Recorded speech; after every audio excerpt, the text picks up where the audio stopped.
Well, welcome all, and welcome Mr. Barry Peatling to the Barry Peatling Sport Show. And welcome to you, Colin Sutcliffe, and all my viewers all around the world, interstate and overseas, and the people up in Nepal. They've been watching the last couple of weeks. Up Mount Everest. Nepal? Would be, yeah, Nepal. That's be about 50 below now up there. We got their little Well, TV it is going. the summer over there. Yeah, 50 below, yeah. All right, well, before we get into the big game, Chelsea versus the Pines, let's go... Bit of reminiscing back to the day, Reminiscing. bit of reminiscing about the good old days in Shepparton when I was up there for a couple of years, and that was when I was on top of the award, as it says there. Big Peatling heads the award. I think I kicked 6 goals a day, and I got those 3 votes, I think, wasn't it? Barry kicked 4 goals. 4 goals. A little slight exaggeration, but that's pretty good. Sportsman of the week, I think it was too, yeah. Sportsman of the week, but almost Sportsman of the year. Then second that Sportsman of the year, Colin, would you believe? I got about 3 or 4 of those awards during the year, and you get the big box of goodies when you get the Sportsman Week, and TV set? and $50 check, yeah. Was it a TV set? That was the main prize. I ran second in that. That was about $250 for this TV set back in them days. There I was not far from the leaders in the goal kick game. That was about 4 games to go. So I had Fredo McMahon, Riddell. Graham Adela. That's Fredo McMahon's a rover too, Colin. Was he? A rover, yeah. Tough. Women I had some great battles, but I beat him on that. So Cummings, he was a good friend of yours? He played for Lemnos. Was he third in the goal kick? Yeah, third. 47. 43 you were. Second behind him. Yeah, behind him, and I finished third that year in the goal kick. Was Stanhope any good back then? Not too bad, yeah. That fella for Footscray coach. I'm trying to think of his name. He was a very good dark fella, Aboriginal. Okay. Very good football, that was. Yeah, they weren't a bad side, but we were runners up that year. And this is that you brought a bit of class, a little bit of class to the boundary line. You sort of ducked and weaved, and in the ruck duel you gained position and you passed it to full forward Len Cummings, and you didn't let them down. I went up and took the second pass off him and kicked a goal. That was the play of the day. Play of the day, Sportsman of the year. Heading the awards, the GVL Footballer of the Season, 1967. Yeah, that was the year Richmond won the flag. Almost won the TV set. Richmond won the flag. Was a good year for you. I went down and seen that game, and Richmond beaten Geelong, I think it was. 99,000 people there. Big crowd. Well, let's get into the game. Chelsea versus the Pines. Just give us the crowd and the weather, Barry. The crowd was pretty good, and the weather was pretty good for a change. Didn't get any rain, thank God. Wasn't like the week before we got really flooded out. Yes. There was a nice breeze going towards the Catherine Avenue. Exactly. There's a very nice breeze, and there was, apart from the middle, it was quite dry. It was very dry. It was very good, Nick. The grounds, only the centre was a bit muddy as usual, but it's turf cricket, see? Yep. Can't help that. Can't help it. We've got to accommodate the cricketers. It was a perfect day for football. If you couldn't play football on Saturday, you couldn't play anywhere. Give us the changes, Barry. Out was James Sivage. I thought it was a bit of a surprise to you. I thought he played alright last week. And Jesse O'Dell's out. In comes Bywood. I thought he'd come back in. I can't believe he played. As you said. Can't believe he played. As you said last week, yes, Barry. And Jarushi, he'd come back. He played alright too. But at the first half of the game, we really started well, and it was just like we're going to have a bit of a walkover at one stage. I think the half-time scores was 8-5 to 3-10, but we had a lot of play. We didn't sort of capitalise on in the forward line. But a domination. It was a pretty first half. There was a bit of backslapping going into the half-time break. Yeah, but Lou Clark and Toddy Gardner and Tutu were standing right out in as amongst the good players in the first half. It was Lou Clark. I don't know why they dropped him a couple of weeks ago. He can play, but keep him on the side. So the score. Oh, we gave the score. 8-5 to 3-10. So we're dominating. Well, actually, they kicked down 3-10. That's yeah, a little bit sort of bad kicking is bad. What's the word? Can't think of the word now. But bad football. Well, sort of. That's about right. Yeah. But it was a pretty good lead at half time. Let's get into the second half then, Barry. Tell us about that. The second half started, and they started to kick a few goals early, Pines. Actually, they kicked 7 goals for the quarter, if you don't mind. But we kicked about, what did we kick? About 3 goals in that quarter. But this Daniel Arsman, I told you about him a couple of weeks ago. Look, he's going to be a player, this kid. I tell you, he kicked 2 goals and set up another 2. He's only 17. He can play. Yes, I like him. He's got the red skin. Got the pink skin there. So by three-quarter time, what was the... No, out the three-quarter time. We'll give it the full-time score. Yeah, full-time score. 14-11 Chelsea, 2-12-12. I beg your pardon. Start again. I think Chelsea 12-12. 12-12, yeah, back to front. 12-12 Chelsea to 14-11. We finished up getting beaten by 10 points. And it was anyone's game, 5 minutes to go. Oh, look, same story the last 3 or 4 weeks. We go right in the first half and just die in the jack salmon in the last half. We just stopped running and stopped chasing, and they're not a very good side, points.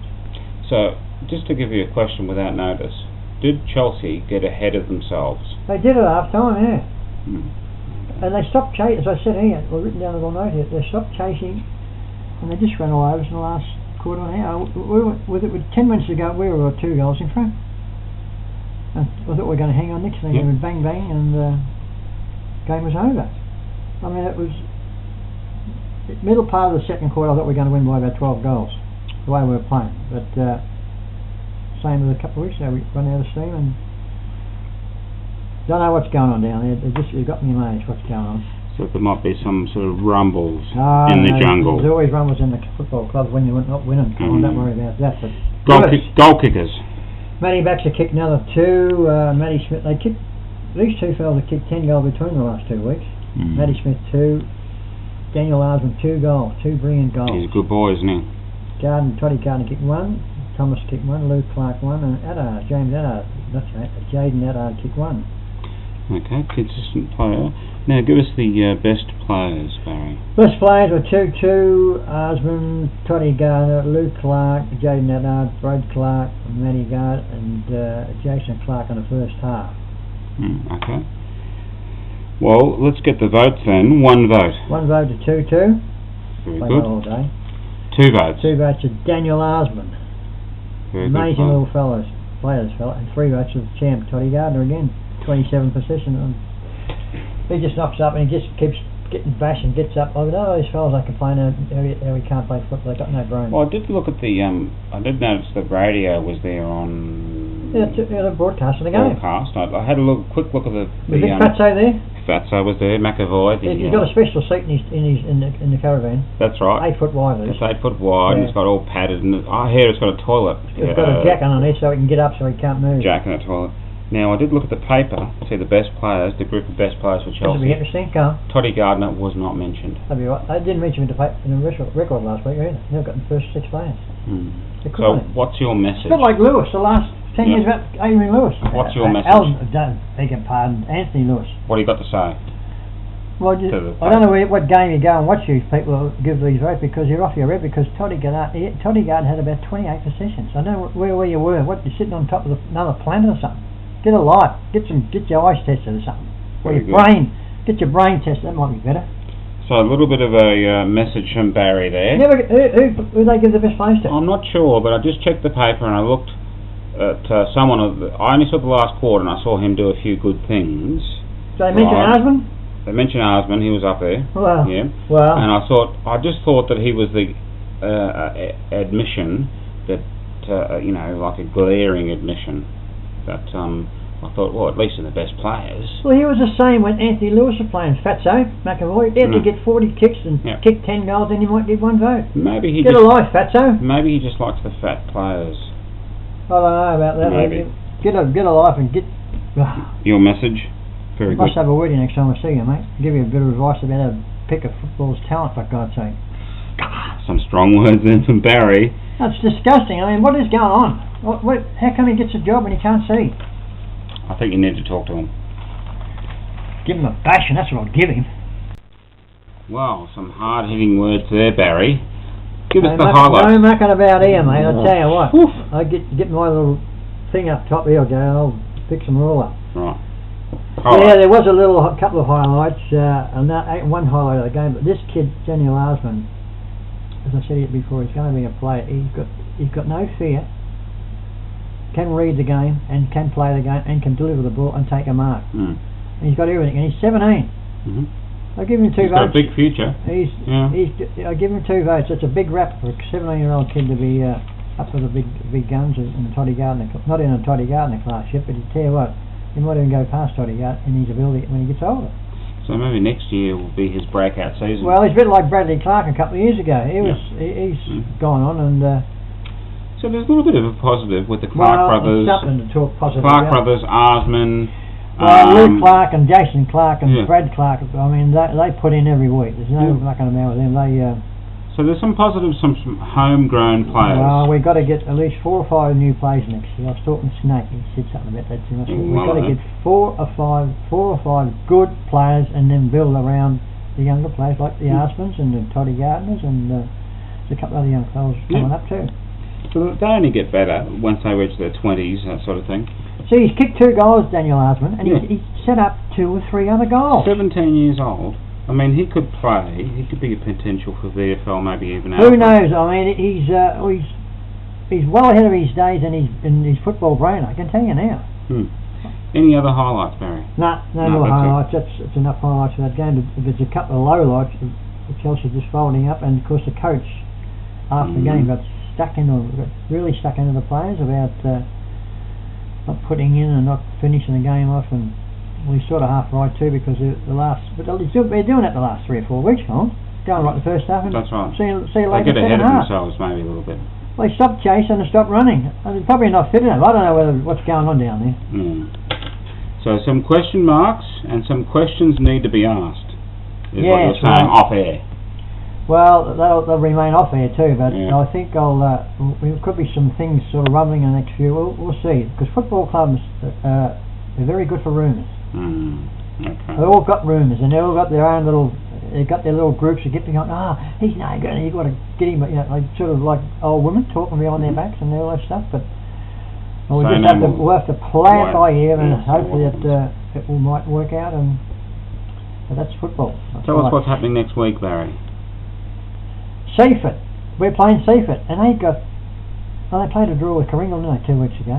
Wow. They played a draw with Karingal, who won a game. But we beat Seaford early in the season. This is the second round started yet? Yeah, I think so. We're playing Seaford. We haven't got a good record down there. But so if we don't beat Seaford, look out. This could be a lot of more rumbling. Okay, so some predictions there from Barry. Well, hard hitting. Winnings. Journalism. Winnings, everything. Losers can please himself. Said that before. But we'll just have to wait and see, and hopefully things can turn around and get a bit more positive, Chelsea footballers. Okay. Play the 4 quarters and sort of might work out in our advantage at the finish. So you got to just, but keep positive, for God's sake. Keep positive. That's a message from Barry Petering. Positivity. Next. Yeah. Cheerios, Barry. Cheerios, as always, Cheerios, and from this little house here for Annie, and they're another big party this weekend. One of the girls' 25th, beg your pardon, 10th wedding anniversary, big party. They'll be eating all day and night, tomorrow night, all day and night. Maybe they need to stop eating. They love eating. They do. They just big thing over there, isn't it? Putting food on the tables and bring it out. Come on, drink up, and they eat all night. Stop at about 3 o'clock in the morning. But that's about the only cherry. Oh, of course, PH.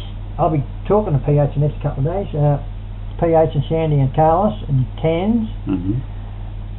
Max. I was talking to Maxie Pearson. That was a couple of days ago. He's going all right. Long John's had his colostomy. What do you call it? The colostomy bag. No, we're not. Colonoscopy. Get it right. Everything is all right. So everything is coming out all right. So got the camera. He'll be up to Jack Salmon. Yeah. But that's about all for the day. After the disappointing exhibition of football on Saturday, there's some sort of after-match footage we'll have after this. A little bit, not too much. Not after-match, because it was he really got stuck in the place, and there was But that's all for the day. That's goodbye from me. See you next week. Bye bye. This quarter we need to work hard, right? 24 1% this quarter. Let's just make sure we get our 36. Make sure we get our 40 this quarter. So we need 2 each. Every single bloke needs to get 2 1%ers, right? Obviously, spoke about before, make sure those half-court flankers are more accountable when they're going forward. So you're going to have to work your ass off as midfielders as well, okay? Right, fellas, we're just moving forward the footy again a little bit too much, alright? We're squirting at the back, they're just winning that little bit of 50-50. Alright, we're forward the footy and that's how they're scoring, fellas. They're scoring on the counter-attack. Alright, so deep, make sure you're aware, feed the ball backwards, go lateral, and away we go again. We don't need to rush the footy. Alright, we didn't rush it for the first couple of quarters. Alright, so don't go back in the shit habits, okay? Right, fellas, communication on the ground as before, cleared with that run going down that wing there. Yeah, another 20 or 30 metres in front of him again. We need to fucking look after him. We need to look after each other and tell him he's got the space. He needs to be able to take it by foot. How much more composure, how much more is he going to be able to hit his target if he knows he's got no one around him, how much space he's got around him? Alright, so fucking make sure you look after each other, alright? No, it's the stoppages quarter, fellas, absolute critical. Okay, you must start in front of your man. Alright, don't let him get those little cheap ones out of the middle. Alright, in the midfield. Exactly right, fellas. Once again, fellas, we need to be disciplined. Okay, fellas, I tell you now, this only a club that's been down for so long knows what it takes to reach down nice and deep. Alright, to get out of the line these games, fellas. It's there for the taking. Alright, it's got to come from the heart. Okay, go boys. 100% effort, 2 1%ers each. Make sure you work hard.